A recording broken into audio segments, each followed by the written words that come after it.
After the necklace, page 42, towards the end, read and find out. What do Mr. and me Loisel do next? How do they replace the necklace?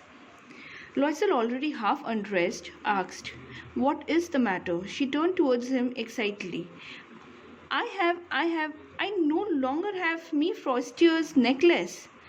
Now, so far we have seen that at night when they come back, Matilda at last wanted to gaze herself before the mirror with her full glory that she had put on the day of the ball. And it was then she realized and understood that the necklace which she had borrowed, the borrowed necklace, was no longer around her neck. Mr. Loisel, who was changing, and now he heard the cries and asked what happened. And then Matilda, turning towards him excitedly, she says that she doesn't have that necklace, which was the borrowed necklace. He arose in dismay, in surprise. "What? How is that? It is not possible." He says, "That's not possible." And they looked in the folds of the dress, in the folds of the cloak, in the pocket, everywhere. They could not find it. Now they searched for that necklace everywhere. They searched in the dress, they searched in the cloak, the shawl which Matilda had put on. They searched it everywhere, but the necklace was nowhere to be found. He asked, "You are sure you still had it when we left the minister's house?" Mr. Loisel asked her that, "Do you remember? Are you sure that you had this necklace around your neck while we left from the minister's house?" Matilda says, "Yes, I felt it as we came out." She says that, "Yes, it was around my neck. I remember it. I could feel it. But if you had lost it in the street, we should have heard it fall." He says that, "Had you lost it in the street, it would have made some noise when it fell down. It must be the cab." Now, he thinks that maybe it's in the cab when the necklace came out of the neck, and very silently it was somewhere, it fell maybe on the seat. "Yes, it is possible. Did you take the number?" She says, "Did you take the number?" "Yes, it is possible." "No, and you? Did you notice what it was?" So now they are asking about the whereabouts of the carriage, that did you take the number, did you notice the driver, did you see the kind of the carriage it was? And both of them were blank. They looked at each other, utterly cast down. They were very upset with what has happened to them after that night. Finally, Loisel dressed himself again. Finally, Mr. Loisel knew that now he has to leave the house and go out to find that necklace. "I am going," he said, over the track where we went on foot, to see if I can find it." He says that, "Okay, we walk for some time and maybe it's there." So he says that, "Okay, I'll go and find out there." And he went. She remained in her evening gown, not having the force to go to bed. Now she was still decked in that beautiful dress, but then the glory was now gone, and she had no courage to go and sleep.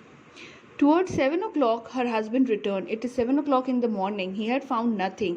He went to the police, to the cab offices, and put an advertisement in the newspapers offering a reward. He did everything he could do to find about that necklace, that where has it fallen down.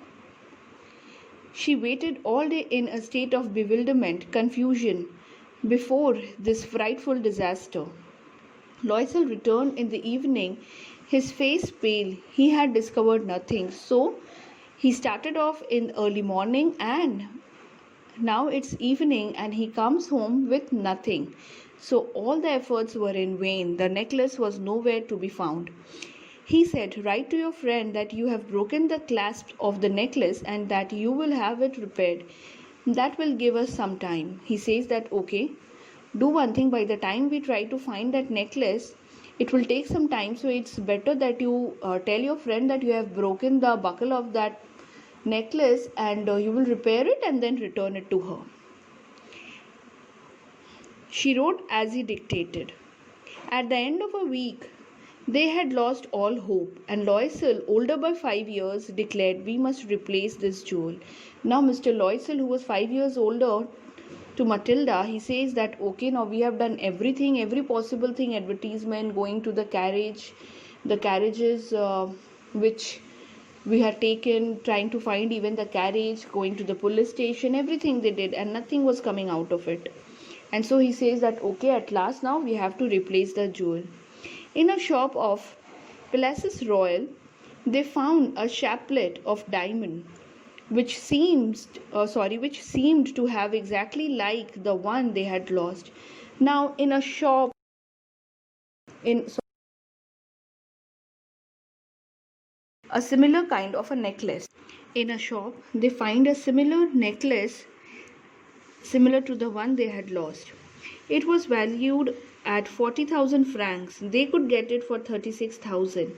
So the original cost of the diamond necklace was 40,000 and the bargain price was 36,000, the discounted price. Loisel possessed 18,000 francs which his father had left him. Now Mr. Loisel had 18,000 francs which his father had left him. Now here we come to see that how do they pay the huge amount to the shopkeeper for that diamond necklace. So first 18,000 he gives away, the 18,000 which he had got from his father, he gives away that amount. Then remaining they had to borrow. He borrowed the rest. He made ruinous promises, took money from usurers and the whole race of lenders. Now he had to go around his people, the people he knew, the money lenders and so many people to get the money. And now obviously if somebody takes money and a huge amount, all of a sudden obviously the interest rate will be high. Then he went to get the new necklace, depositing on the merchant's counter 36,000 francs. Now after that, when the money was arranged, they got the necklace replaced. When Loisel took back the jewel to Forestier, the latter said to her in frigid tone, "You should have returned them to me sooner, for I might have needed them." Now at this time, Forestier was a little upset and says that you should have returned to me before rather than keeping it so long. I might have needed it. Page number 44. Forestier did not open the jewel box as Loisel feared she would.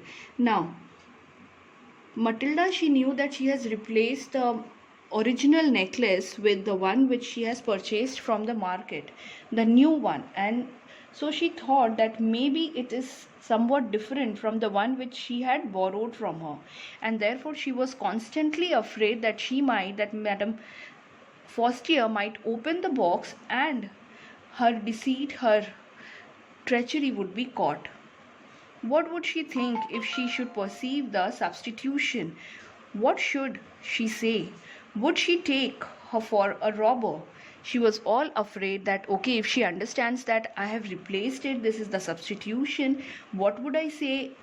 Or else if she thinks that, okay, I have robbed the original one and given something else to her. Loisel now knew the horrible life of necessity. She did her part, however, completely heroically. It was necessary to pay this frightful debt. She would pay it. They sent away the maid, they changed their lodgings, they rented some room in an attic. Now, after that episode of returning the necklace was done, after everything settled, now Matilda and Mr. Loisel, both of them knew that now hereafter the life has changed and they cannot lead the same life which they were living.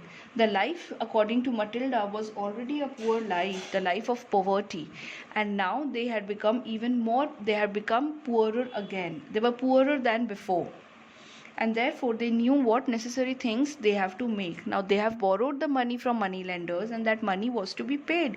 In order to pay the debts, they had to curtail or cut off every unnecessary expenditures. And therefore Matilda and Mr. Loisel, they decide one by one. First they change the lodging so that they don't have to stay in a highly rented house, and they move to another house which was maybe of lesser rent, and then the maid was gone. Everything's changed in their life. She learned the odious work of a kitchen. She washed the dishes, she washed and soiled linen, their clothes and dishclothes, which she hung on the line to dry. She took down the refuse to the street each morning and brought up the water, stopping at each landing to catch her breath. and clothed like a woman of the people, she went to the grocers, the butchers, and the fruiterers with her basket on her arm, shopping, haggling to the last sou of her miserable money. Now Matilda's life had completely changed. Now here is the most important transformation which we see in this chapter, that how Matilda, the one who always lived in her dream-like sequence, her dream kind of a life, now her life faced the reality, the brutal reality which she had to face because of her ignorance, because of her vanity, because of her greed. And it was all because of her that they were reduced to a pauper now. She used to wash the dishes, the clothes. She used to go out to get groceries, meats, everything. It was her who was totally doing the thing. She could not afford a maid, and therefore it was her who was doing everything. Now so much of rigorous work, the household chores which looks very simple, they demand lot of energy. So because of all this, her physical appearance changed. From the lady she was before, she changed to a very different, her looks changed, she started dressing in a different way, her skin became rough, and with all this she became a stronger and a cruel woman. The husband worked evenings, putting the books of some merchant in order. The nights he often did copying at 5 sous a page. Now, by doing everything like this, they were saving every little penny which they could. The husband even started working hard, and he started working day and night. And this life lasted for 10 years. At the end of 10 years, they had restored all. So it took them 10 long years, a decade, to restore all the losses which they had. Loisel seemed old now. She had become a strong, hard woman and crude woman of the poor household. Her hair badly dressed, her skirts awry, her hands red. She spoke in a loud tone and washed the floors with large pails of water. But sometimes, when her husband was at office, she would seat herself before the window and think of that evening party of former times, of that ball where she was so beautiful and so flattered. Now, again, this woman, instead of thinking that what has happened to her, she still was thinking of that ball, the time when she was so beautiful. She was looking at the beautiful aspect of the life, but then she wasn't learning any lesson which the life taught her. Her hair, her dress, her hand, everything was shabby, everything was unkempt. She had become very strong, but at the same time very harsh. How would it have happened if she had not lost the necklace? Who knows? How singular is life, and how full of changes. How small a thing will ruin or save one. In your books, underline the line, how singular is life and how full of changes, how small a thing will ruin or save one. This particular line, how singular is life, this refers to the idea that we have only one life. We do not have many lives in this one life, but we have only one life which has to be lived to the fullest, and how full of changes. And this life cannot remain the same throughout. The life has to go on. It is singular, it is single, and full of changes. How small a thing will ruin or save one. The line says that a small thing can obviously change the life. It can either change the life for good or for bad. Now the next paragraph.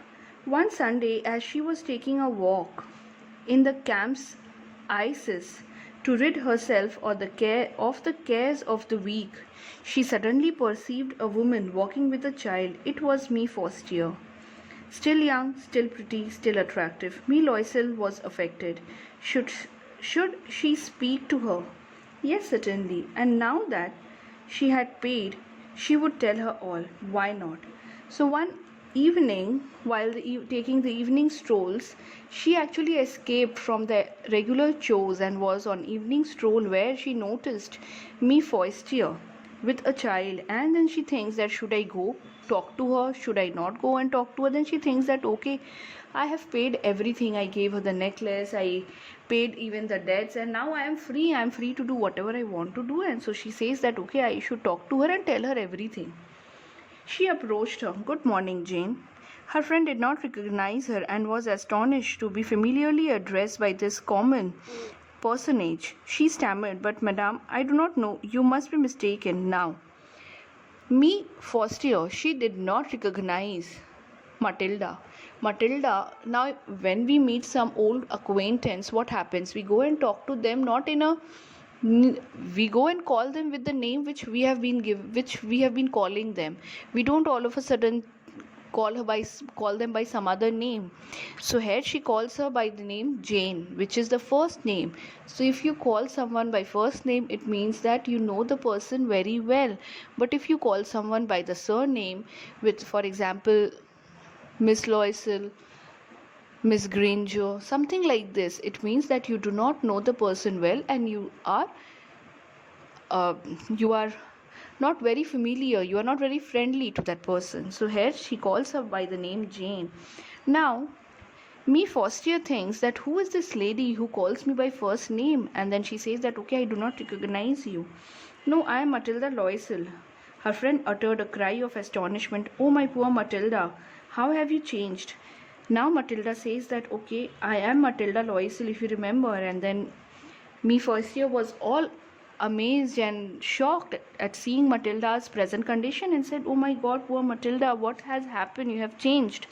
Yes, I have had some hard days since I saw you, and some miserable ones, and all because of you. She says that it was all because of you. She says that it all happened because I met you, because I borrowed a necklace from you. It was all because of you, because of me. How is that? Now me Faustia was all confused. I never did anything. She had that kind of a feeling. She said that how come it's me? How can it be me who has spoiled your life? I have done nothing. You recall the diamond necklace that you loaned me to wear to the minister's ball? Yes, very well. Well, I lost it. Now here she tells the truth that okay, do you remember the necklace? She says yes, I remember it. And then Matilda confesses that okay, I lost it. How is that, since you returned it to me? Now me Faustia says that no, that's not possible. You returned it to me. I returned another to you exactly like it, and it has taken us 10 years to pay for it. You can understand that it was not easy for us who have nothing. Now she says that you know what, I lost it, and the one which I gave you was a substitution for that one. It was a replaced one, and in order to pay the price of that necklace, it took us 10 years, it took us everything what we had. But it is finished and I am decently content. She says that okay, but then that all phase is gone and I have completed all the debt and everything, and I'm at least content. I'm satisfied that okay, whatever losses we have incurred, we have at least been able to compensate it. Me Faustia stopped short. She said, you say that you bought a diamond necklace to replace mine? She says that did you buy a diamond necklace to replace that necklace? Yes, you did not perceive it then? They were just alike. She says that you did not realize that it was a diamond necklace. They were so similar. And she smiled with proud and simple joy. Me Faustia was touched and took both her hands as she replied, oh my poor Matilda, mine was false. They were not worth over 500 francs. So it was towards the end when Matilda comes to know about the artificial necklace which she had borrowed. She all of them, Matilda and Matilda's husband, they kept thinking that it was the real necklace which has been lost and they have to pay for it. They even paid for it, and they underwent the entire transformation. Their life changed, everything happened. But what was it for? For the artificial necklace? Now it was here me Faustia said that it was an artificial necklace, and Matilda was all shocked. Thus, at the end of the story, we come to see that Matilda's ruin came by because of her own greed and misdeeds which she did. And had she confessed to me Faustia that I have lost, their life would have been different, but then she would have not learned the lesson of life. It was the toil of the 10 years which gave her the hard lesson which she learned. Had that not happened, she would have never learned and remained the same unsatisfied woman, the one who is not ready to accept the limitations. But then, yes, she would have not changed at the same time. Thus, this story by Guy de Maupassant, in this story, he tries to tell us that one must accept the limitations, but then, yes, at the same time, one must strive for better, to be a better person, to be a better intellect, rather than just fancying about the fancy things which give you just the momentary pleasures but not the lessons of the life.